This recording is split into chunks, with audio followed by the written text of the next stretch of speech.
Welcome.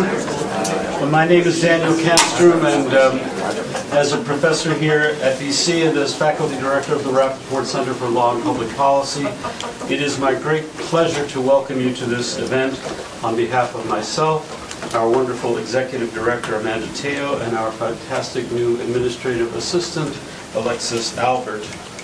My main role here is to welcome you all to this second encounter with our newest senior fellow, Carol Rose. As we hope you know by now, or at least some of you know by now, the Rappaport Senior Fellows Program has been an essential and wonderfully successful component of our center since 2020.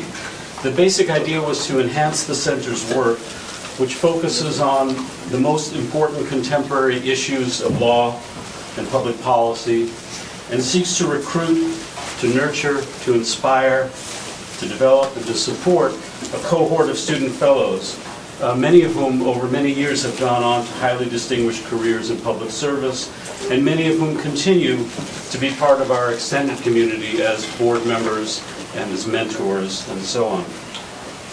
We also periodically invite a distinguished professor to come to BC for a full semester, a cohort that has recently included Jeffrey Robinson, the director of the Who We Are Project, former U.S. Senator Doug Jones, Richard Cordray, the first director of the Consumer Financial Protection Bureau, three former governors, Jane Swift, Daniel Malloy, and Martin O'Malley, former SJC Justices Robert Cordy and Geraldine Hines, and former U.S. Attorney Carmen Ortiz. The Senior Fellows Program was designed to enhance all of this by inviting a diverse, there I said it, cohort of exciting, successful professionals, including academics, practitioners, and activists who work on the most cutting-edge issues of law and public policy at the absolute highest levels of technique and productive engagement. The idea was to bring people who we thought would be the best models we could imagine for our students. So we invite them to come here for an intense, brief and spectacular, we call it, visit, in which we learn from them and they get to know us, especially our students, with whom we hope they'll work and develop future professional relationships and perhaps research projects. Among our most recent senior fellows were Hema Sarang-Semensky, Executive Director of Jane Doe Incorporated, Genevieve Nadeau of the Defending Against Authoritarian Threats team of Project Democracy, Elizabeth Jean-Pierre, an attorney and environmental and climate justice leader. We previously hosted senior Boston Globe opinion writer and columnist Kimberly Atkins Storr, Danielle Kinkle, General Counsel of the Massachusetts Housing Partnership, and Chesa Boudin, the former district attorney of San Francisco. So in this strong tradition, we were honored and thrilled to invite our latest senior fellow, Carol Rose, who's the executive director of the ACLU of Massachusetts, a nonpartisan, member-supported organization that uses litigation, legislation, communications, and organizing to promote civil rights and to defend civil liberties.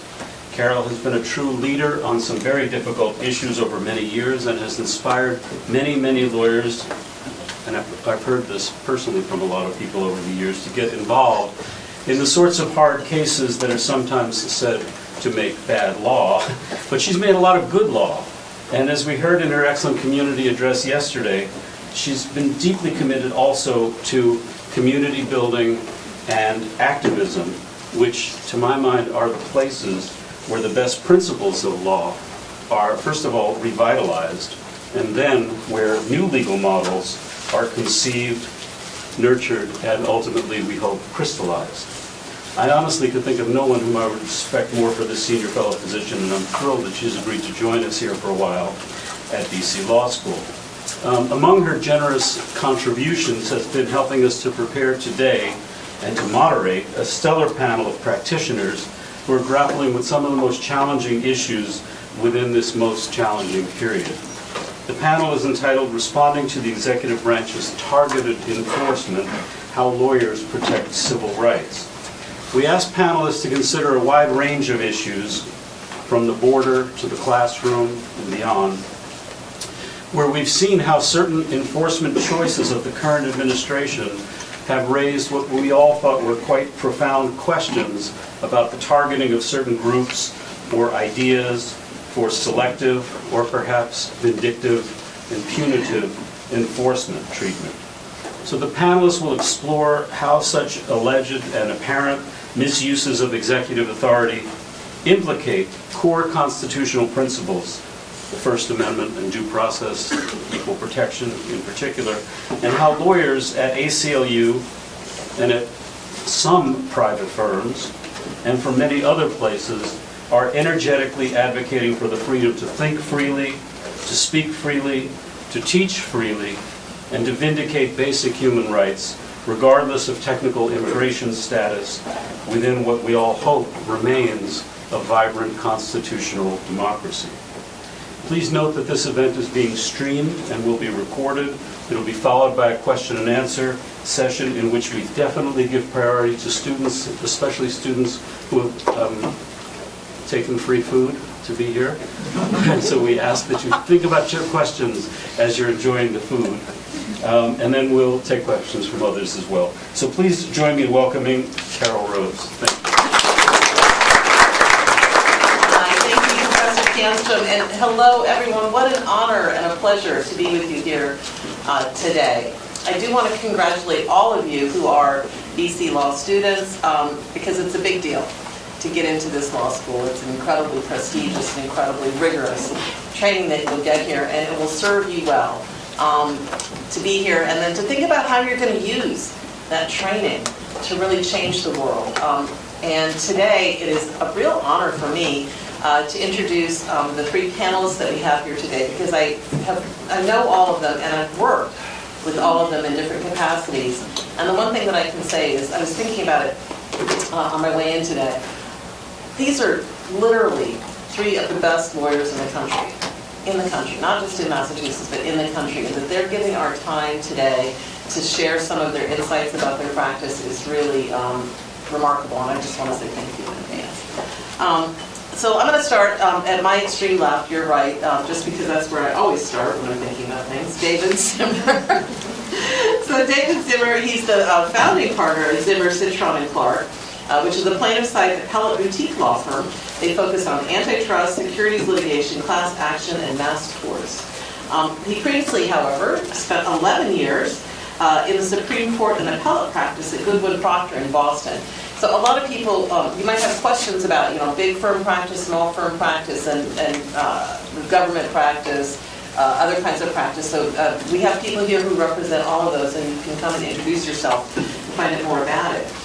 He also is a lecturer at Harvard Law School, which we'll forgive.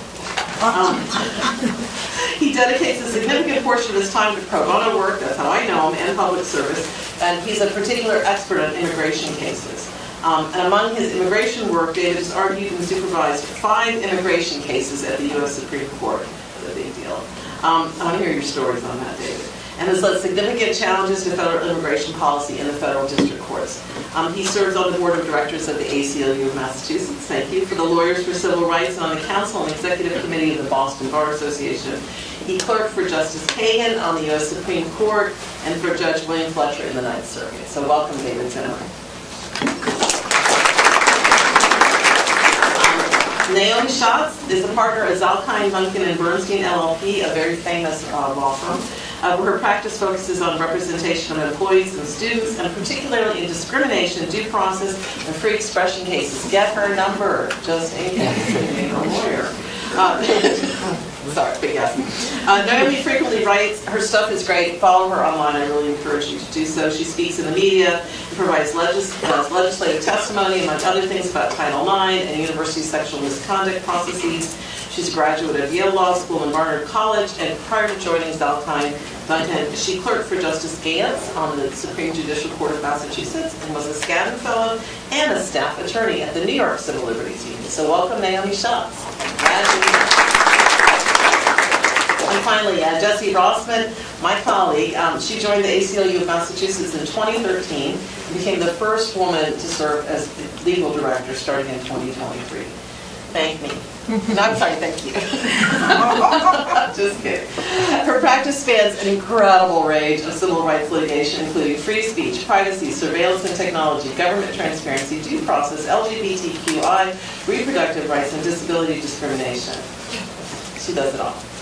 Since January, she's led the ACLU Massachusetts Legal Department responses to the Trump administration's attack on civil rights and civil liberties. And as I mentioned yesterday, 1 in 7 of the legal actions brought nationwide are being brought here in Massachusetts. She's included filing nearly a dozen lawsuits since January against the Trump administration's illegal actions. She's a graduate of Harvard Law School and Yale and clerked for Judge Fisher on the Ninth Circuit. Welcome, Jessie Rossman. Man, I feel inadequate at this point. Let's just, y'all are great. So I'm gonna pose a few questions to the panelists, and I want you to be thinking of your questions. So start to write stuff down. No wrong or bad questions, all right? Except this one, which is kind of mean because it's big. All right, all of us have been reading in the paper about Trump's efforts to target high-profile public servants who he perceives to be his political enemies. Just examples: former FBI Director Jim Comey, indicted on charges of making false statements and obstruction of justice. New York Attorney General Letitia James being investigated by the Department of Justice for alleged mortgage fraud, a claim that she denies. Senator Adam Schiff, who's under investigation by the Justice Department for alleged misconduct related to his role on the House Intelligence Committee, and Trump's former National Security Advisor John Bolton, indicted on 8 counts of transmission of national defense information and 10 counts of retention of national defense information. Part of me wants to go, like, which one of these is not like the other? However, the question I have, and I'll start with you, Jessie, can the DOJ get away with this? And what does it mean for a constitutional republic if the executive branch can deploy the Department of Justice to target political enemies? Like that we're starting with softball questions, Carol. The last time I was here, I was taking the bar exam, and I don't know if that question is more stressful or taking the bar exam is more stressful. So I think one of the things I think about is like whether they can do it or not. Right now, like they are, right? We're seeing in terms of like what's happening on the ground, the indictments have happened. And there are going to be legal responses to that. We already know in terms of the legal team that they're raising selective prosecution responses, as they should. I know that Protect Democracy just yesterday, actually, hot off the presses, filed their amicus brief in support of that and really laid out exactly as you did the pattern that we're seeing, the pattern and practice of this happening. And so I think there are really important responses that are going to be happening in the courtroom. But I think something that's equally important to recognize is that the administration is not defining, they don't get to decide what the law is. The Constitution is a Constitution that belongs to all of us. The courts, of course, are weighing in, and that's something I know we're going to be talking about later on today. But there's also a role, I think, for all of us to be pushing back, and what we're seeing in terms of responses to selective prosecution, particularly with respect to the individual we just spoke to, is the varying ways that people can be speaking out. So hundreds upon hundreds of former DOJ employees have submitted public letters talking about and making very clear that this is not what happens at the Department of Justice. And I think that's really important because it helps to establish that that isn't the norm. And I think it's important for people who have seen this before, who've been there before, to be saying this isn't normal. And it's equally incumbent on all of us to not allow it to become normalized. So when you hear those words, when you hear people saying like this is not the way it happens, we can't allow that to suddenly become dead end. Every time it happens, it needs to be something that, again, we're saying this isn't normal, and lifting that up. It's incumbent on the media and journalists. I don't know if folks have followed, I think it was last week, that there was a report that broke about the prosecuting attorney, both in the Comey case and in Letitia's case, who had engaged in a signal chat with someone a journalist on Lawfare, which is fairly unusual, and then said all sorts of things about what the Lawfare, I'm going to say person because she then ended up saying that this person was not a journalist, but the Lawfare journalist had gotten wrong and why she should change it, and then approximately an hour and a half into the conversation on Signal said, I should say, just by the way, this is totally off the record. It's weird for me to say that to you because I know you're not a journalist, but I just want to be clear. And the response was, that's not how this works. And I'm going to publish this whole thread and we're going to talk about this. Like if you wanted to talk about it off the record, we could have had that conversation beforehand. And that's pretty gutsy for a journalist who's talking to a U.S. attorney who has been put into place to bring these prosecutions to say that's not how this works. And I think that's how we respond to the can they do this and what this means. If all of us say that's not how this works, I think that's a really critical part of the response. Great. I love that. Naomi, what are your thoughts on this? Yeah, I mean, I think Jessie started off with the important question of when we're asked, can they do this? I think that's probably not the right question. The question is, what mechanisms exist to challenge or stop it? And unfortunately, those mechanisms often still require the people being targeted to undergo a lengthy, stressful, expensive prosecution, or in the immigration context, detention. And so what is being done is not just sort of the end result of are these people going to be found guilty of crimes? That seems unlikely. But being put through this and showing other people that if you are adverse to the president or the administration, you may be put through this multi-year criminal process is part of what is happening. And that part is very hard to stop, because the mechanisms to challenge something like a prosecution, like Jessie said, you file a selective enforcement motion. And I have had cases where I've done that, and you still have to have that heard, and you still have to have that decided, and it can be appealed. And so the mechanisms that are there are sort of assuming a regular functioning of the court system and cases being processed how they go. And of course, we have all these safeguards in our legal system for if things are being done improperly. There are supposed to be ways to catch that, but you're still going through this, and you're still being prosecuted, you're still in court dealing with it as you get to those sort of stopgaps that are supposed to ensure that only appropriately charged cases with probable cause are making it through. David, thoughts?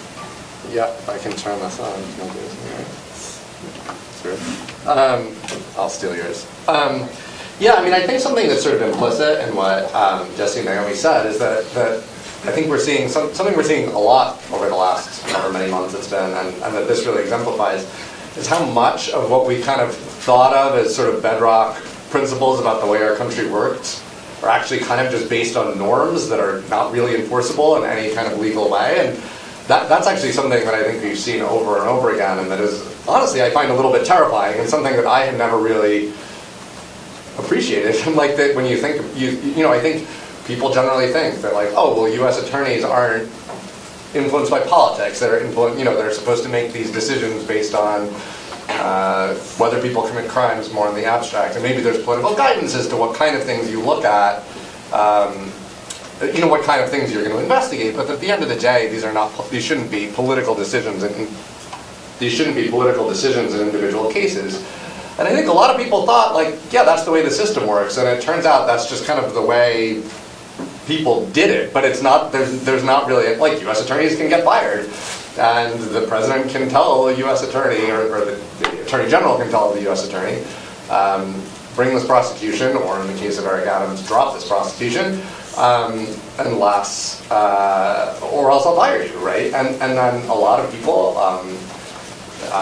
like Danielle Sassoon in New York, or some of these U.S. attorneys recently, have said, no, that's not how this works, and then they've been fired, right? And so I think that it's just, and you can see this in a lot of the ways that this administration has pushed boundaries, is they've really actually highlighted that how much of what we've taken for granted is norm-based, not constitutionally based. And especially once you look at what I think is likely going to be a Supreme Court case decision in the near future that basically says that at least curtails the ability to have independent agencies, to have agencies where the president can't fire people, you're going to start to see even more is going to turn on how much people are willing to stand up and say that there are principles that may not be judicially enforceable in the Constitution, but that are things that are kind of needed in order for the country to work and not devolve into a situation where every time a president from a different party takes power, that they just kind of turn the entire federal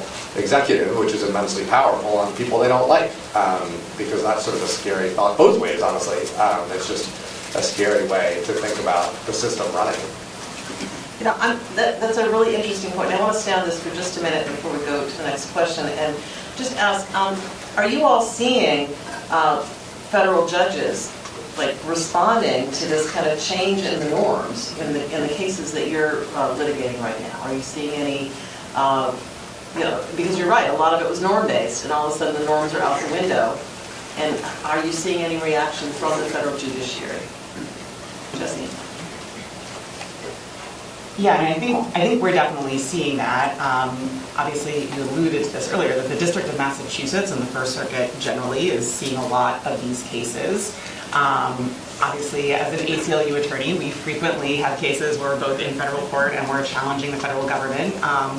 And over the course of my career, I've gotten pretty used to certain things being deferred to, like the federal government says, or there are certain sort of giving sort of benefit of the doubt, or at least some wiggle room in terms of when someone is saying something in court or standing up in court that they're going to get taken at their word by the judiciary. And I think what we have seen over the course of the last 10 months is like the way that the cases and the hearings in particular, I think, were going in the initial months are a little bit different than now, because what we have seen not just here but throughout the country, and I think Chicago is a great example of this, what's going on in the Northern District of Illinois, is the courts are realizing that, assuming that the government is going to behave a certain way once an order is given, or assuming that an attorney is going to be given all of the information by their client in advance of a case, even if there's been weeks and weeks and weeks of preparation, it's not playing out in the same way. And so I think we're seeing more explicit instructions being put into orders, more explicit questions being given at hearings,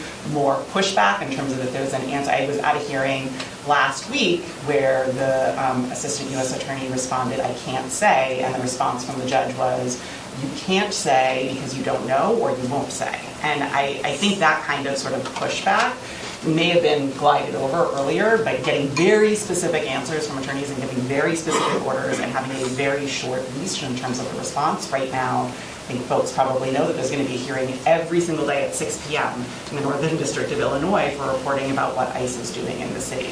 And I don't think we would have seen that 10 months ago. Great, thank you. Which actually leads us to my next line of questioning, and I want to start with Naomi on this. So we're not just talking about high-profile people here who may be subject to selective prosecution. There are also like other groups or institutions or other kinds of people. And Naomi, what are you seeing in your work, particularly on college and university campuses, but also other places? Yeah, I mean, I think this administration has made very clear its enforcement priorities and how it views different areas of the law, and I think that both the administration but also institutions are trying to implement the administration's priorities. And I think that is, I think especially in my work in colleges and universities, the Trump, starting in January, there were a bunch of executive orders that dealt with things like transgender students and whether they should be allowed to compete on sports teams, whether they should be allowed to use bathrooms that accord with their gender identity. There's been a very, very clear antipathy from this administration towards pro-Palestine protests. And in turn, you see the institutions that are afraid of coming under the microscope of the administration, afraid of having federal funding withheld, turning around and cracking down on those specific areas on their campuses in a way that they may not have been doing before. I think the pro-Palestine protests, they've been cracking down on those from the beginning for various reasons, but I think there is a fear by institutions of getting put in the crosshairs and becoming the next big news story. The next, Trump is demanding $200 million from X college, and so to try to avoid that, they are complying in advance by putting out policies that target certain areas that are in alignment with the administration. So I have represented a lot of protesters since fall of 2023, and as soon as Trump came into office, and Congress started asking for schools to hand over all their records of how they've handled these protests, you started seeing schools just, in my view, going way over the top with extreme punishments, investigating things that seem very tangentially related to their policies, and just really trying to protect themselves by cracking down on students in ways that the schools viewed Trump would approve of. Right.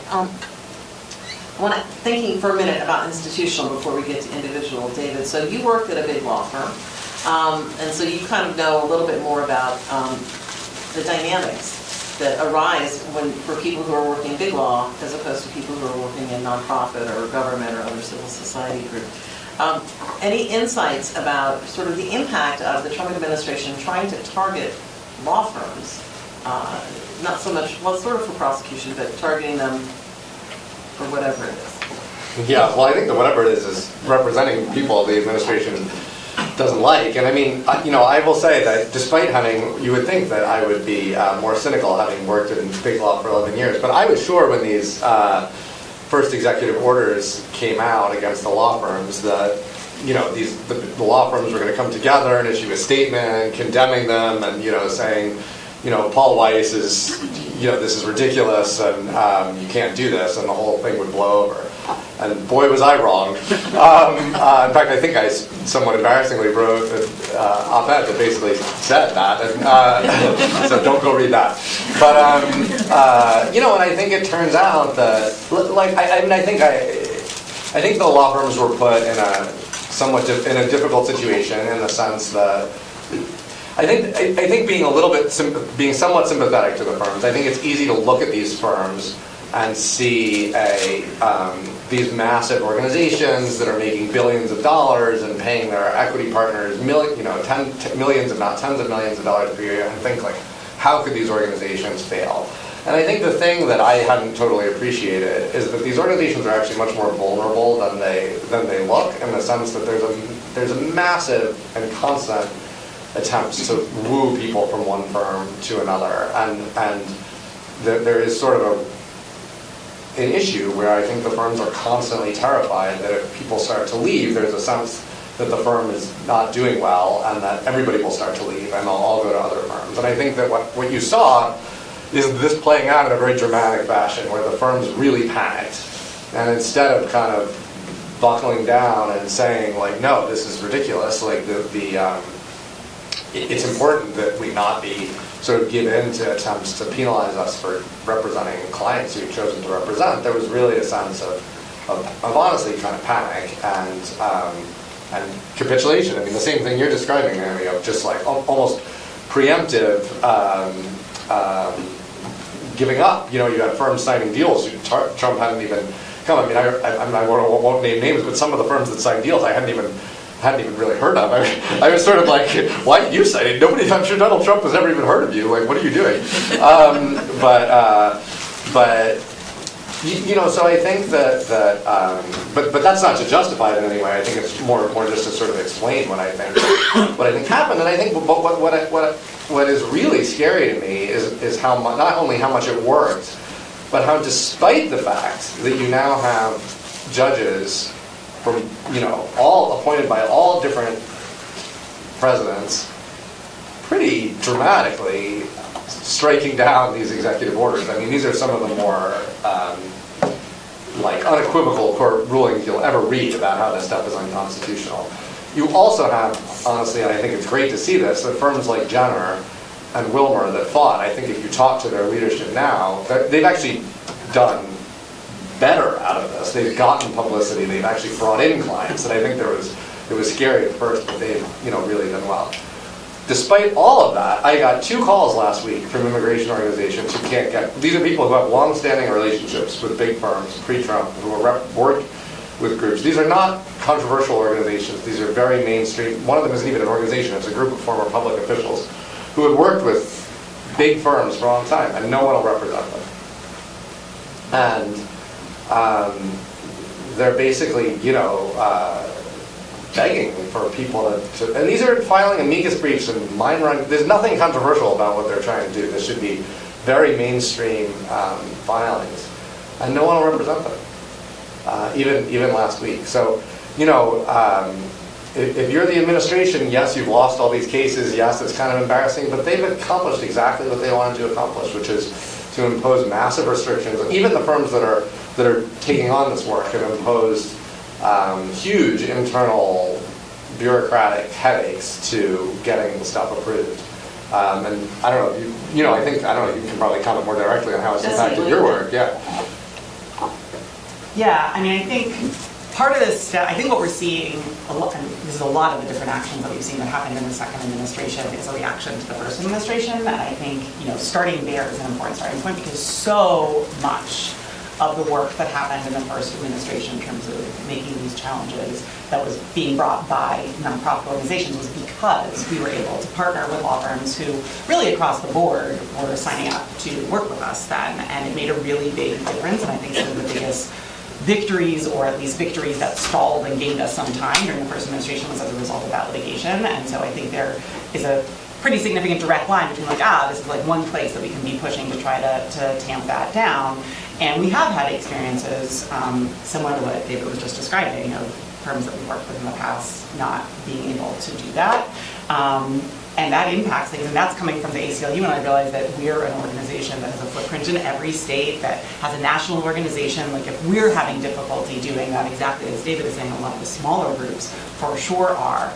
I think, and you're going to hear this, I think, a lot from me, because I think it's so important for us as attorneys to be talking about what non-attorneys can also be doing, to make sure that when people say to you, oh, thank goodness you're doing what you do, you can say yes, and there's something you can do too, because it's definitely not going to be just the attorneys that are going to be pushing back, is yes, both Jenner and Wilma have gotten a lot of great press. And there are firms right now who are continuing to do the work, who didn't have an executive order, so who didn't go in and challenge it, but who are standing up with us in court, who are not only signing their names on the papers, but affirmatively doing the arguments in court, speaking with us during press releases, really putting their names out there, both on that, first and foremost, on behalf of our clients that we're working on, because obviously they have an ethical obligation. But I do think it's also a statement of no, we're standing, just to be clear, we're still doing this work. And so when you see that, telling other people that and thanking them for doing that and making sure that the names of those firms are also being talked about, I think is really important, because I think that helps to tamp down the panic. Again, the more people see that there are more numbers of folks who are doing that, I think that's a really important trend that we can all contribute to.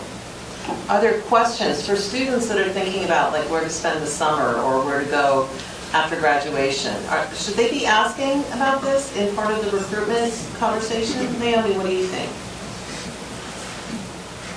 I think that contrary to what it may seem from our current government lawyers, this is a profession that runs on really strict ethical rules and is really based on integrity, and that's your personal integrity, but also obviously the integrity of whatever groups you associate with and are working with. And so I think when you're thinking about where to work, for a summer or for your job, you really need to make sure you're going somewhere where you believe that you can do work that you can stand behind, and that when the winds change and there's a new administration, you can justify the work you've done. That if you're ever before an ethics committee or tribunal, you can say, yes, I did everything I'm supposed to do as a lawyer. And so I think just understanding what work you might be doing at any job, what work the firm is doing, which is not to say that, firms that are working with the Trump administration, everything they're doing is not bad work, but thinking about what kind of work you want to be doing, how you want to represent yourself, how you want people to see you. These people in this room, your classmates, are going to be your colleagues for the rest of your career. And it's not a huge profession, and your reputation matters. So just thinking about what you believe and what you want to be doing with your time, and whether you can do that at a given place, and whether you can support whatever other work is going on there, I think is important. And I think it's probably not something any of us had to think so hard about when we were looking for jobs, because I think we always thought lawyers, you may not agree with the position they're taking or the client they have to represent, but they are doing it properly, they're doing it ethically, they're following the rules, they are, we're all zealously advocating in good faith. And I think now it's not as clear that all lawyers and all legal institutions are doing that. And so I think you guys have more to think about than we did. And I just want to add, and David, I'd love your reaction to this. So I also worked at a law firm after graduation, and the one thing I would say is that you law students have a lot more leverage than you might think. Like when you, even just by asking a question, how much pro bono time are associates allowed to do? Does that count towards my final, total hours that I have to bill every year? What positions have you all taken on the Department of Administration's executive orders and things like that? Just asking the question shapes what happens in the legal community, right? And they really want you. Like, don't be scared when you talk to them. They want you more than you want them. I'm just going to say that. And so make sure you use that leverage in a way that helps to shape the legal community. And by asking those questions, you begin to put that on the agenda of something that people who are coming into law care about.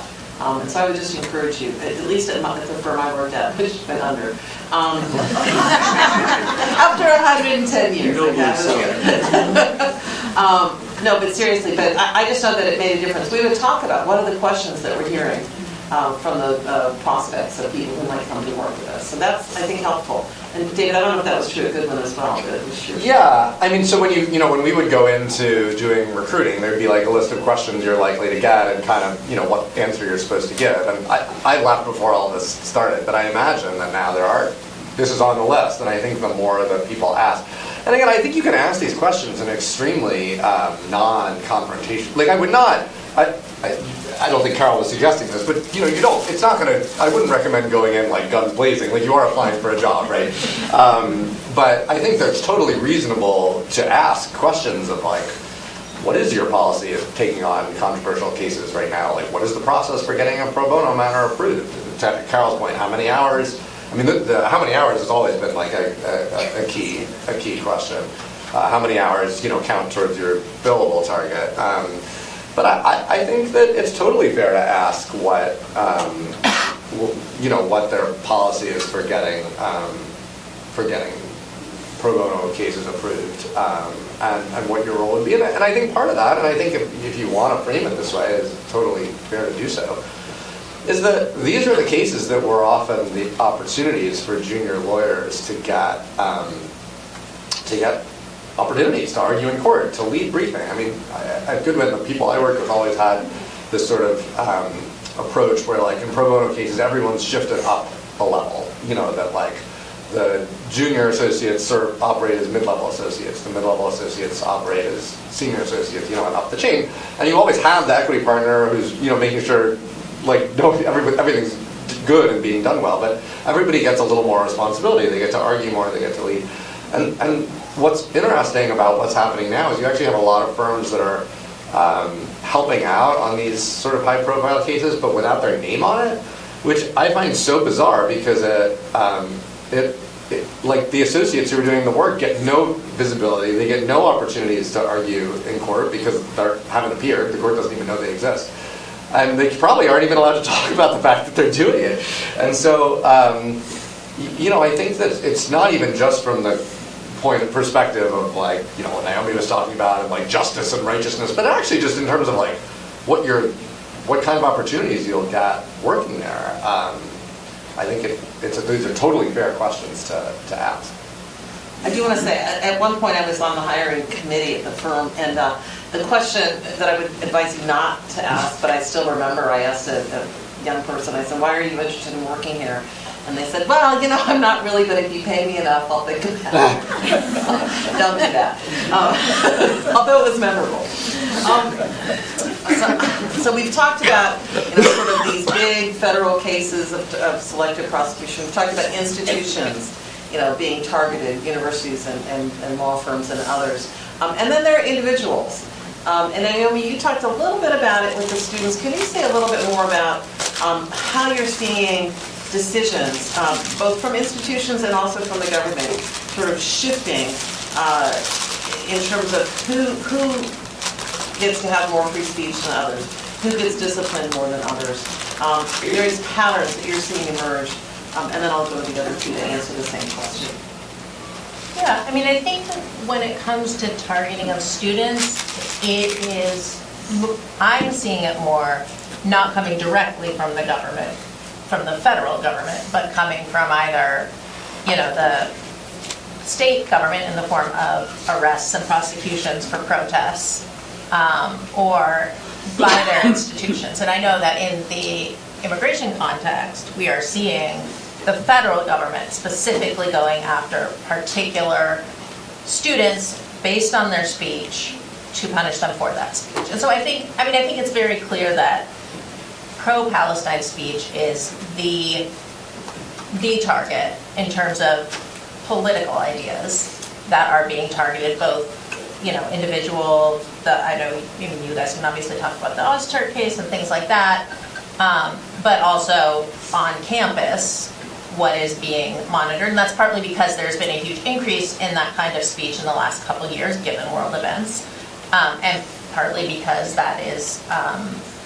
there has been this very concerted effort, and it being part of Project 2025, Project Esther, to use Title VI to focus more on anti-Semitism and to really push a certain narrative and highlight things that are viewed as anti-Semitism. And the government is doing that, and that trickles down to individual students filing lawsuits against, there have been a number of lawsuits here in Boston by individual students at Harvard, MIT, who say that the existence of pro-Palestinian protests on their campus has created a hostile environment for them because of their Jewish identity or Israeli identity, and the courts are dealing with those. The First Circuit just last week had a decision on one of those cases, and the institutions are cracking down in a way that seems to many people harsher than they have in the past. And I know certainly there have been comparisons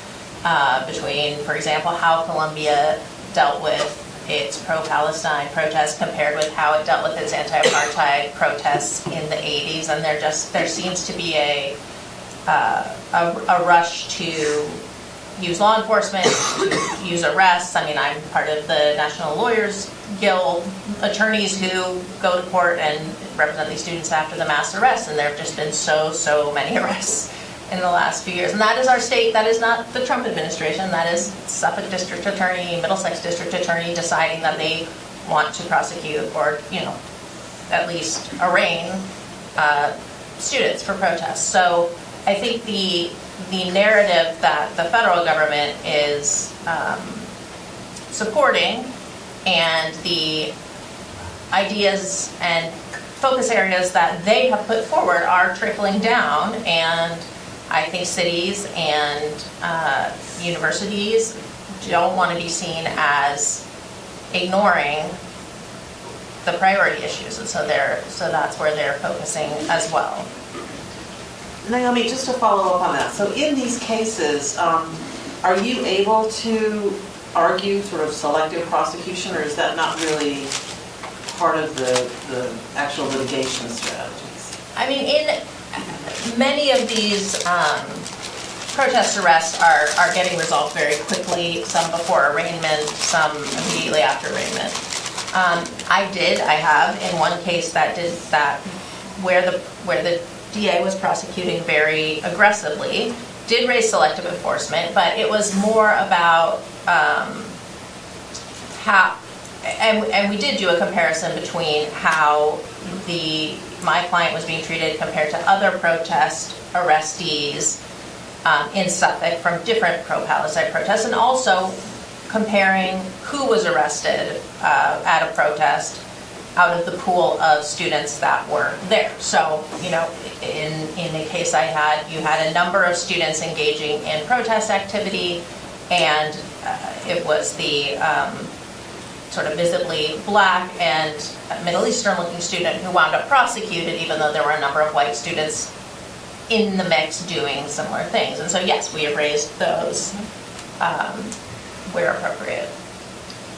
So Jessie, you were one of the lead attorneys in the ACLU's defense of Ramesa Ozturk for the challenge to her detention. And I talked a little bit about the case yesterday, but not everybody was here, so can you give us a brief recap for people who might not know about the Ozturk case? And then tell us sort of how it played out and what you learned from it in terms of thinking about selective enforcement. Sure. So I think many of you may know that Ramesa is a PhD student at Tufts, studying childhood development, and in March she was walking home from studying, about to go to the dinner meal for Ramadan, and was surrounded by 6 plainclothes officers, most of whom were masked. I had no idea what was going on, was handcuffed, put into an unmarked vehicle, and then over the course of the next 24 hours was taken across multiple state lines until ultimately being flown to Louisiana, where she was held in an immigration detention center that, in an ACLU report that was done by our colleagues in the Louisiana affiliate, is called a black hole. During those 24 hours, notwithstanding the fact that Masa, who's one of her attorneys, got a habeas petition in immediately that night in district court, and we had an order from the court that she couldn't be moved. At the time that that order was entered, unbeknownst to us, she was on her way to Vermont, so was not in Massachusetts, but she did continue to be moved. And certainly it was clear from the court filing and the court order that she had attorneys who were very interested in being in contact with her and being able to talk to their client. For 24 hours, no one knew where she was. I was unable to get in contact with her, and no one would answer our responses about where she was being taken or where she was being held. And because of her very severe asthma, that our calls included calling home to area hospitals, because we didn't know if she'd been taken to a hospital, and that was why we weren't hearing from her. And Mesa was then held for 45 days. And what we said from the beginning that has been borne out by the evidence, not just in our case, but also there's a case that was brought by the Knight Institute on behalf of AAPP that was a broader challenge to the chilling effect that these kinds of arrests and targeting has had on academics, both students and professors, where there was more evidence produced there, and everything indicates that the only reason why Mesa was targeted was because she co-authored an op-ed in her student newspaper a year earlier, where she called on the administration to actually honor what had been passed by the democratically elected student government, a set of different propositions they passed that included recognizing that a genocide was happening in Palestine. And that's it. That's literally after hours upon hours and months upon months of the government having the opportunity to come forward with anything else. There's nothing else. There's no there. And judges in the District of Massachusetts, in Vermont, and now in the Second Circuit have all seen and said the same thing. And our arguments via habeas petition was that her detention was unlawful because both they had no reason to be holding her, so it was violating her due process rights, but critically that it also was a violation of her First Amendment rights because she was being punished for her speech, that but for this speech there was no reason why she was being detained, and that is ultimately why the habeas petition is still pending, but she was released on bail, which requires a recognition that there's going to be a likelihood of success on an argument, what the judge in the District of Vermont did, and that element is going up right now. There are some jurisdictional arguments because it's intersecting with immigration law. So both Rumesa's case and Mosa Madawi's case, who's another student who was targeted and initially arrested and detained in Vermont, are before the Second Circuit on those jurisdictional issues. Khalil is being heard in the Third Circuit because he was in the District of New Jersey. But we also have Dr. Suri, who was an academic, who similarly was targeted because of his speech.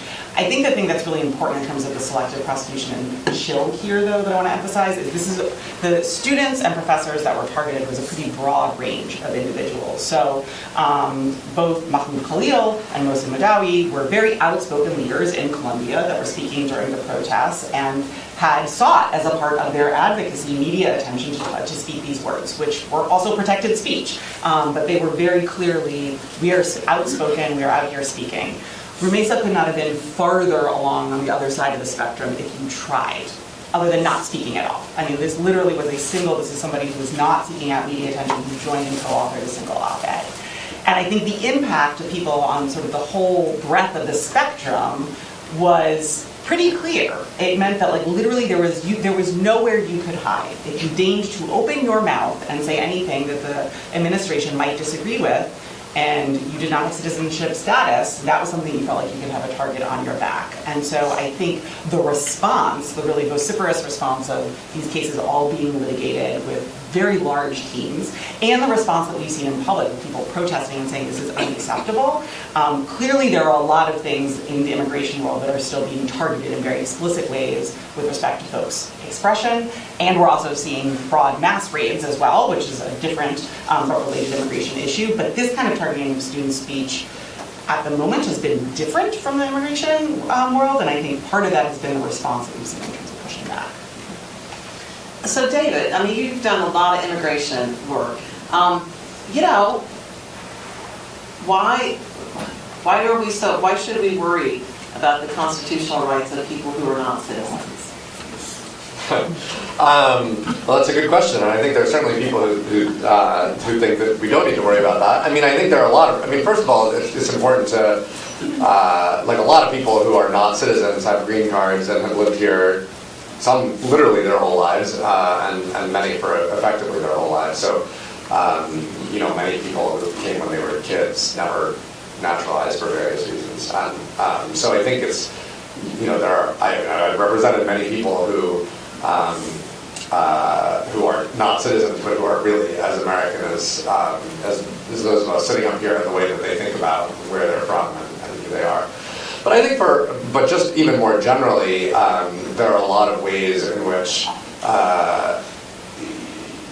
you know, our whole country, especially when you're talking about First Amendment issues, depends on people being able to come here and give their opinions. I mean, if you think about what has really driven a lot of the scientific breakthroughs in the country, a lot of the just academic success that the United States has had, which is one of its greatest assets, is because people have been able to come here and wanted to come here from all over the world to participate in those in communities just like this one here, right? And if people if students who are coming here, people who are coming to the United States, have to kind of be looking over their shoulder every time they open their mouths to think that, well, what if I say something that, you know, is going to, I mean, especially if you're talking about like random op-eds in student newspapers, you know, they're basically just going to be second-class citizens at universities, which is bad for everybody.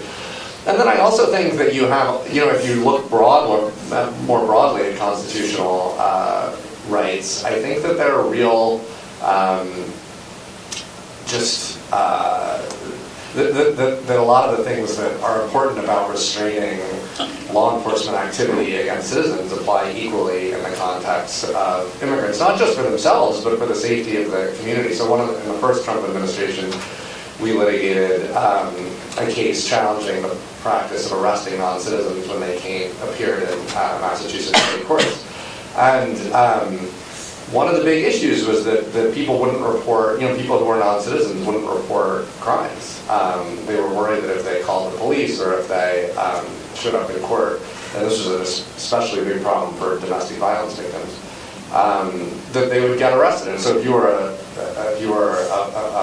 a non-citizen mother of U.S. citizen kids and you had an abusive partner, often the partners would you would use that as an explicit threat. And so enforcing these, you know, rights against searches, I mean, all the stops that are going on in LA, I think there are just like a whole host of reasons that people who are here should have, maybe not 100%, you know, the same. There's going to be some differences by the fact that you're not in status, but for core constitutional rights, I think it's really dangerous for our whole society if we don't protect it. Thank you. I'm going to stop here and open it up for questions. I want to reserve a little bit of time at the end because I have a couple of final questions I'm going to ask the panelists. But I really want to give a chance for you all to ask questions, and I hope we have a hot bench. Dan Handstrom. I was going to, I said students would go first, but I want to follow up on this point. Yes. Jessie, I wonder if you could elaborate a little bit on something that I noticed here, which is in comparing this episode to previous episodes, like during the post 9/11 setting, and then in the Nixon administration and McCarthy, one of the sort of unique aspects of what's happening now is how efficiently the whole government is focusing on these campuses and these protests. Oster was an action that was actually taken by Marco Rubio, the Secretary of State. This is something that I can't remember seeing before. I've seen attorneys general do it, you know, and some collaboration, but it's remarkably efficient. And I wonder if you have any thoughts about what the implications of that might be. And as to what David was saying, I just wanted to add something, which my students have heard me say it before, but there's also the problem of the precedent. You know, like when Jefferson was arguing against the Alien and Sedition Acts in 1798, he referred to it as an experiment against the, quote, friendless alien, and he said, but the citizen will follow next. And there is a sense in which some of these things are being tried out against the people who are least able to defend against them, and then it becomes normalized. Yeah, I mean, I think the targeting that we're seeing, the fact that in addition to firms, and I alluded to this a bit in terms of the role that I think firms had in the first administration, it doesn't seem to me to be a surprise that we have firms, universities, and then cities. And the reason for that is that these are places, and let's focus on universities and cities for a second, where there's so much power there. There's power in terms of the education that's happening, there's power in terms of the people who are there, what they are going to do afterwards. That's where such a majority in cities of our population lives, and how you're actually doing democracy as a verb. And so I think that's why we're seeing that focus. I also think it's, to flip it on its head, the reason why, like, if it doesn't work there, if there's pushback there, there's actually like some traction to getting some success. And I think, a great example of this is recent. There are so many things that are happening at universities right now, but the most recent sort of experiment with this compact, and 9 universities getting sent this compact as an experiment to see if they would essentially sign away a lot of their academic freedom rights. And there was silence for several days, and a lot of hemming, except for Texas, which I think off the bat was like, yes, that sounds like a great idea, but mostly there was silence for many days, and everyone's sort of just looking at each other. And then MIT unequivocally said, we're not signing this. And now I think it's 7 out of the 9 have explicitly said it very quickly in succession afterwards. And that was kind of a trial balloon, and as far as trial balloons go, that kind of popped. And so I think that's an indication of, yes, they're targeting you because there's power, but that also means you have power in the first place. And if you exercise that, I think it can have a real impact on what the administration is trying to do. Other questions? I see a few hands.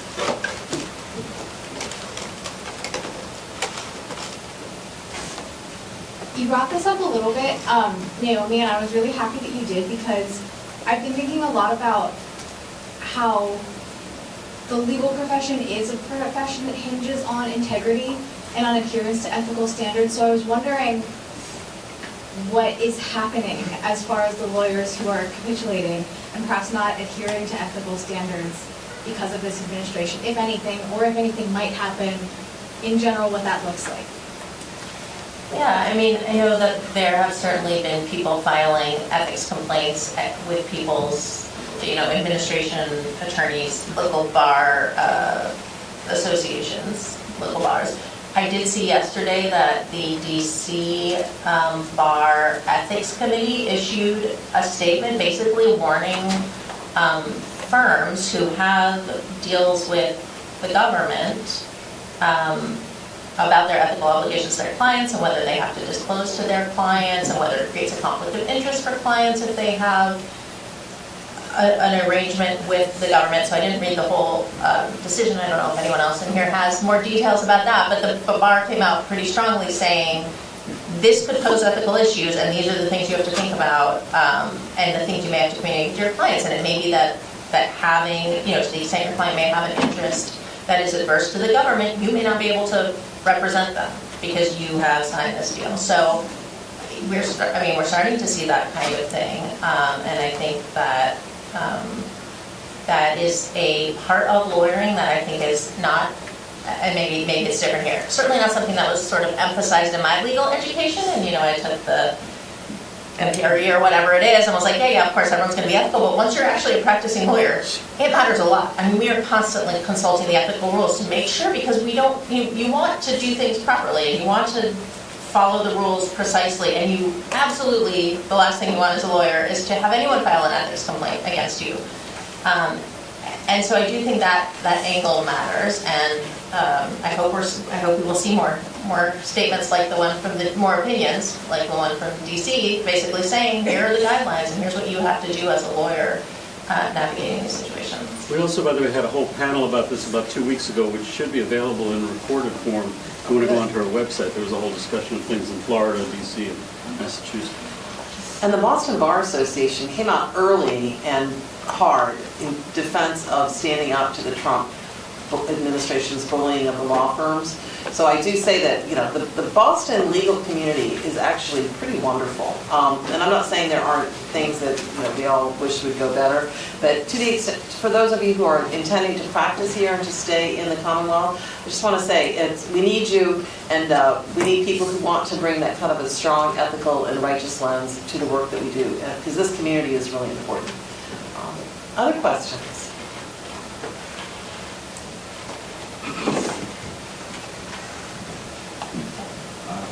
Firstly, thank you guys for your time and coming to speak with us. My question is generally kind of as a 1L and hopefully a young lawyer in a couple of years. We're obviously learning a lot about how the law can empower and constrain social change. And as you all spoke about, a lot of places, universities, law firms are hesitating to take stands under this type of pressure. And we see people face a lot of real consequences for doing so. So from you guys' experience, what are some ways that young lawyers in our few years for us can kind of cultivate the judgment skills to push back against overreach, and then also building credibility and knowing when's the time to take a public stand versus working within the system to try to help in that way? David, we'll start, that was hard, man. Good cross-examination. Hoping someone else would start. I'd love to hear from all three of you. Yeah, I mean, look, those are questions that I think I can speak for all of us and saying that we're not, we're slightly older lawyers and still struggling with those questions like every day, especially right now. And I think that some of it is, especially when you're starting out, is finding people you trust and admire who are a little further along in their journeys and kind of people you can talk to when these decisions come up. I think some of it is just involves a lot of self-reflection. I mean, I think that like, honestly, as you get older, like there starts to be a lot of competing things that go on in terms of families and kids, and I mean, look, even non-lawyers, I know people who aren't going to these protests because they're worried about surveillance and that they have young kids and are worried that something, not necessarily tomorrow, but that they'll end up on some list. I would like to think that that's crazy, but I don't know. So I think that some of this stuff is very personal, and it just requires. And this is an extremely unsatisfying answer, but I think that there's not like an answer to those questions. But I do think the best thing you can do is surround yourself professionally and personally by people that you trust and admire, both like your peers and people who are more senior, and talk about these things and try to be open to the extent that you can about how you're feeling. And also, honestly, don't be ashamed about being afraid, not necessarily afraid of getting arrested, but afraid about having enough money, afraid of like the things that just like life is complicated. People, you have sick family, you have family people, I mean, we've all dealt with this in various different ways. And so I think that also like at this time, feeling like you need to spend every moment of your life making every decision to like fight for justice is also not good for you. Like, it's okay to have lives, it's okay to have personal needs and to not, that's not to say you shouldn't like, you should just like capitulate, but I mean, I think it's, that there's a lot to balance, and I don't know, again, it's a very unsatisfying answer. Maybe other people have something more insightful to say. I mean, I agree with everything David said. You're gonna be at different places at different points in your life where you have more or less flexibility to take risks, if that's what you want to do. And then if that is what you want to do, finding the places to do that. I will say that contrary to what I thought in law school, the only options for being a lawyer are not big law, government, or land, one of the few coveted ACLU or nonprofit jobs, right? Like there is small law and medium law, which is where David and I both practice. And I will say that there is a lot more freedom in those realms. I'm at a firm with 12 lawyers. I'm a partner. We organize our firm for civil rights and seeking justice and doing as much pro bono as we can. And there are trade-offs that come with that. But we don't have any fear as a firm of putting our name on things, right? On the amici to about the law firm cases. We signed on to every one of those, writing amici to other controversial cases that are coming up before the courts, representing people that are being targeted and reviled by the administration. And so if you want to find places to do that work, they're out there. And big plug for small and medium law where you can do that and are less of a target, right? Like Trump doesn't know my law firm exists, would not care. We don't have millions of dollars to give him, but we're gonna just keep doing the work we do. So but a career is long and there are different priorities at different points, and making money to support yourself and your family is always part of it, and there's no shame in needing to do that. We all do. First of all, I want to plus one the small and medium law. We had the opportunity to both work with David and work with Naomi, and we're able to do the work that we can do because law firms like theirs are working alongside us. So there's so much good work that's being done there. So I wanted to plus on that. I think one of the ways that I have tried to apply and approach things in my practice was informed by one of my professors in law school, Lonnie Lanier. And she talked a lot in our legal ethics class about having a personal board of directors that you select, and that you sort of share with them your vision about what you want to do and how you want to do it. They can be lawyers, they can be non-lawyers, it can be a mix. And they can help hold you accountable. And it's not that your decisions are then reified, you can change things, but having people in your life who know both what you want to do, how you want to do it, why you want to do it, and you then can have a conversation and dialogue with, so that if you're changing course, it's intentional and you understand some of the reasons why. I thought was a really great piece of advice. It's something that I employed. And I agree entirely with what David said, that certainly folks who have more experience, having those folks that can bounce ideas off is so critical. And to circle back to something that David raised even earlier today, your peers, the people that you're surrounded by, are so important and influential in terms of what your career is going to look like. And I can tell you that over the past 10 months, I've been literally, it's something that has taken my breath away in terms of seeing folks I went to college and law school with who both in government and government positions have taken such principled stance and have really just made these decisions that I'm we are literally across the country, folks are doing this. These are people I know, these are people I study with, and I respect. And so really that board of directors, I encourage you, if you're going to do it, to have mostly stack it with peers, because that you're in the trenches with those folks, and that's what really makes it a difference. Oh. Yeah, I would also just add two pieces of advice. One I got from when I clerked for Judge Patty Saris, and she said, integrity is not something that comes from a single great act in your life. Integrity is how you treat every person and treat every interaction in every moment of every day. And over time, you build integrity. So that's always been a really guiding principle. And certainly in leading the ACLU, where a lot of my job is having to make hard decisions, just tough calls. And I always try to do the righteous thing, the thing that I believe is right at the time, even if there's a cost to it for me or financially for the organization. Because I think over time, getting a reputation of integrity and being principled is something that is a tremendous source of power, personal power and institutional power. And I think if you're sort of above reproach in your actions and in your decisions, it gives you a kind of ability, not just to sleep well at night, but to, be immune from things like selective prosecution, pay your taxes. The other thing I just, so I think the other thing I just want to echo is how important it is to get to know your peers while you're here, make those relationships. It's really, really worth it to have lifelong relationships of people who are your age cohort. I do have to say, though, it can be humbling. So I actually had the pleasure of co-clerking with Ketanji Brown Jackson when I was co-clerk. So I was like, wow. And she is everything she appears. She's amazing. And so, I told my kids who are now in their 20s, I was like, yeah, and they're proud of me. Okay, I'm just gonna put it out there. But I said, yeah, I co-clerked with Ketanji Brown Jackson. They're like, whoa, that's so cool, Mom. What happened to you? It's like, yeah, okay, thanks. So I'm just saying that, when I met Ketanji and we were in law school together, she was another law school student. She wasn't yet, Ketanji Brown Jackson, but now she is. And so one of the things I would just say is you never know who your colleagues are where they're going to land, what they're going to do with their lives. So get to know the ones, especially the ones that you like, and that you kind of have a good vibe with, and keep them, because they will be somebody someday, somewhere in a place you'll be able to go, look at that, and your kids will go, wow, what happened to you?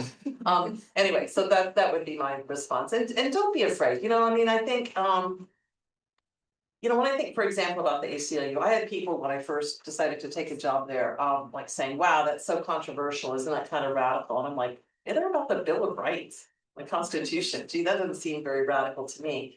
And I continue to feel that way. I think that the rule of law and upholding the rule of law is one of the most patriotic things that we can do as lawyers. And I think it's important that we not let other people say they're patriotic and we're not. We're the patriots. We're upholding the constitutional republic that we take an oath to do. So I would just say, hold your head high and do this work righteous. Last question. Yeah, going back kind of to the norm violations that we've seen at the Department of Justice, I was wondering if any of you had any ideas on how we can possibly recover from that going forward and for this administration or even during, like how we maintain respect for public service. Guys, that's a good question. Yeah. I mean, I think part of it is happening right now. That's why sort of going back to my first response about continuing to say that things are not normal.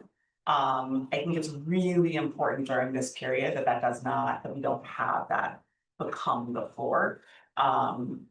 It's going to take, and also I think like, look, what we had before is less about some of the norms. What we had before also led us to the point that we're at right now. So I don't think that the place we want to ultimately be headed is just racing backwards. We need to be looking at something that's going to look different. But I think a critical part is not just thinking about what's going to happen, potentially several years down the line, but what can we be doing right now to make sure that we continue to say, like, this isn't who we are, this isn't normal, this isn't what we want to have, and we're going to continue to say it every time that happens, so people don't get accustomed to it. Naomi?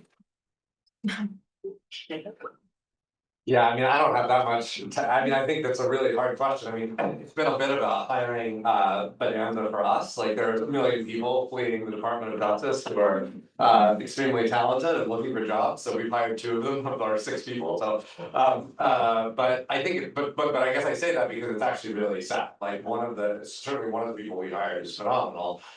Is somebody who had worked in civil appellate for 15 years and had hoped to spend the rest of her career there, and had been through multiple administrations of all different kinds, and just wanted to dedicate her life to public service, and was basically given that opportunity. And I've talked to so many people, not in the more vindicating what you're saying than helping you answer it, but who are not.